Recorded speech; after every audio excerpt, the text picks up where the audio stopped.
We are back on Morning Line. Our guest with us this morning is Dr. Wendelyn Inman. She's at TSU, professor of public health programming there, as well as a former chief of staff with the Tennessee Epidemiology. And hey, doctor, you know your stuff when it comes to these types of diseases and the like. I'm curious whether or not you think, with regard to COVID, the weather we are having, as we've heard, it's transitioned to warmer summer temperatures.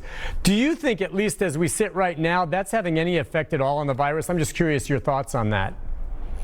Yes, I do. I think that the warmer the temperatures that we have and the hotter that it gets, I think that we'll see fewer cases. That's all a part of the environmental issues related to COVID-19. So yes, I do think that would be a very positive if we could have some of those striking southern temperatures that we're used to. Sure. Okay, so you have that through the summer, and then maybe things improve as we approach toward fall. Your hope, too, are you in agreement with most of the experts that it may be, 6 to 12 months before we have a vaccine, which certainly, if we had one, would make a big difference right now. But what are your thoughts with regard to that? And then, again, whether or not schools can mandate or not a vaccine for students as they return to schools? I think so. If we find one that is effective, affordable, and can be widely distributed, I think that is going to be a very effective mechanism. And I think every individual should be interested in being immunized in that case.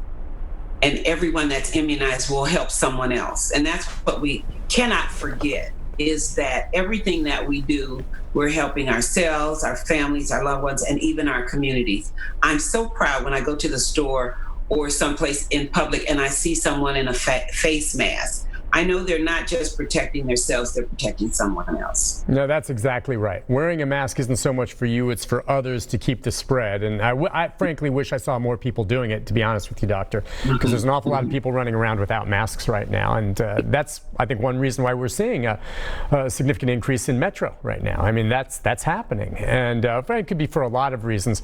As regard to no vaccine, at least in the near future, then in addition to, the students, they're going to try to social distance, right, within the schools. Can they do that in a lot of the high schools, middle schools, and elementary schools? I know you can wear the masks. I know you can do the hand sanitizer. But when you have a classroom of 30 students, do we think that they're just going to say, look, we're just going to have to find a way to get more space, and it's only going to be a class of 15 students with a desk between each of them? Well, you have to remember, especially, now think about it, in a hospital setting, the providers are really close to you, but what do they have on? A mask. Yeah. And so if we could do that in the classroom, if everyone could have on and keep on their mask, we'd see some impact, a positive impact.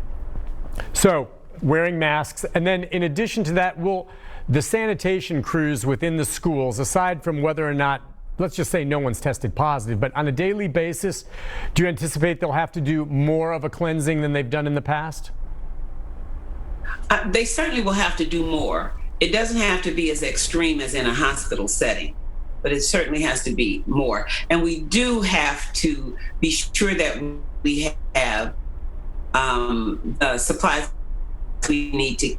You want to be sure that you have soap, be sure that you have hand sanitizer available. So that's probably going to be, I think, the biggest push that the educational system should ask for, is extra access to things like that.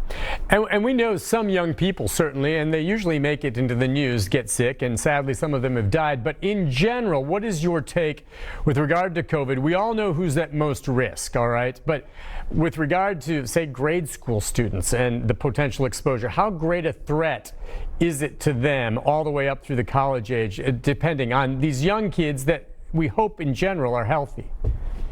Mm-hmm. Well, one of my concerns is for all children, but also we have to remember that in their home settings, a lot of them are interfacing with individuals who are more susceptible to having a more serious case of it. So they're exposing grandparents and individuals who may have compromised immune systems. So you want to be sure that everything is done that's possible to prevent that from happening. Child care center workers even understand that. Once someone new has never worked in a child care system before, realizes they catch all kinds of colds and things from young children who don't seem to be as severely ill as others. So you want to be sure that you watch for that. I wanted to ask you this just with regard to maybe, say, athletic teams and the like. What do you think of the idea when they come in that very first time of going ahead and testing them all as opposed to waiting till a kid shows a symptom and then testing them? What about testing them so you get a baseline initially? Now, I know they're going to go home that night, and who knows, they could get infected the next day. But what about testing them, just that first time they show up, just to see if there are some kids showing up that are asymptomatic right at the beginning and dealing with that then, as opposed to waiting till someone finally shows symptoms? And I don't know, maybe resources. I don't know if that's an issue too, if that's the availability to do that.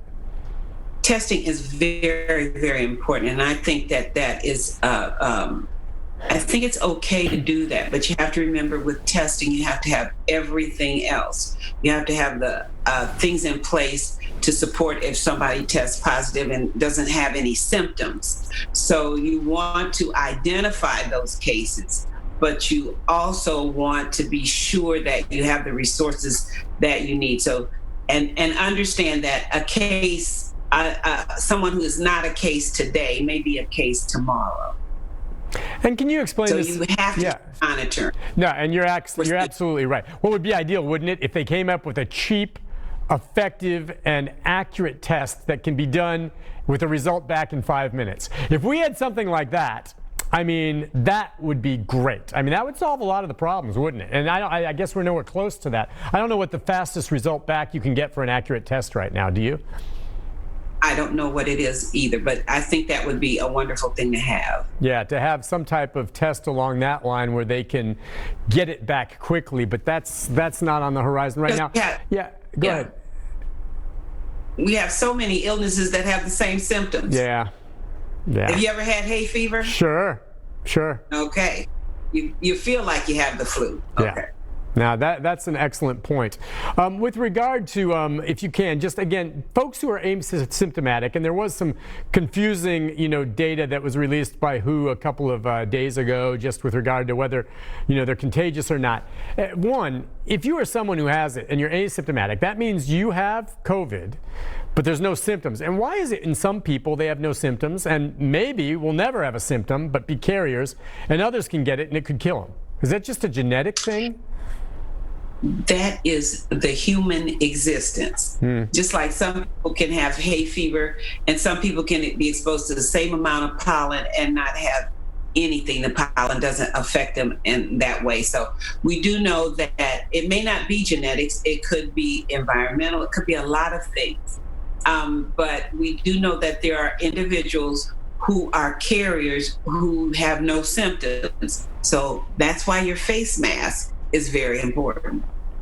Right, and there's no way to tell without a test on that, one way or the other. Are you of the belief, too, in terms of, the group immunity system and the antibodies, do you think someone who's been infected that's recovered will have some degree of defense against COVID, that they'd be immune to it with the antibodies? Well, the research is still out on that one. And so we are looking for that to see if we're having individuals who can catch it again with the same severity. So we do know that you could get a different version of the flu every year. So this is one that we have to watch. And around the globe, they're looking at that same thing. So what we do is we just assume until we know for sure that you can catch it again. So let's just make that assumption and just try to stop it. If you can stop the transmission, it has no one to infect, and it goes, it ends the pandemic. Listen, just one more question before we wrap things up with you. If you can, then give me your best take again, and I touched on this with you at the beginning of the show, on how you think things will develop, and will it develop differently, K through 12 than it will at the university level as we approach fall? What would you be telling parents and the students? I would be telling parents and students to play it safe. Don't be embarrassed by wearing your face mask or washing your hands or sanitize them or having social distance. That's probably the biggest thing. People want to go back to pre-pandemic and to the norm. But let's think about this as being innovators and think about COVID-19 as everyone's opponent. Okay, that's the one we're fighting. We're not fighting each other, and we're not fighting the distance or even whether or not I have to wear a mask. But let's protect everyone on every level. Let's play it safe. So that is what I would say. Whether you're in K through 12, let's try to get that kindergartner to wear their face mask whenever possible, just like we have to get that 12th grader to do it. We have to get that sophomore in college to do it. If their friends and their foes are all in the mask, that's what we want. We want everyone doing something that protects themselves and others. It's the best advice anyone can give. And wearing a mask is not just for yourself, it's showing consideration for others. Dr. Inman, thank you so much for joining us today. I hope things go well for you and all the students at TSU this fall, and maybe we'll talk again soon. But thank you very much for your time, ma'am. You are very much welcome. Thank you. Thank you, ma'am. All right, listen, we have to take a break. When we come back, we're going to shift gears, still along the line of the COVID-19 situation and pandemic, going from what she's talking about with what's happening with schools. We'll be joined by Professor John Weil from MTSU to talk about, all right, where do we stand in presidential politics with regard to the president now about to go and have one of his first rallies in weeks in Oklahoma, and what we think about voting by mail and where Joe Biden sits with all this happening around us as we approach a very, very important presidential election. We'll take a break, take maybe some calls and questions from you if you'd like, and we'll talk to John Weil right after this.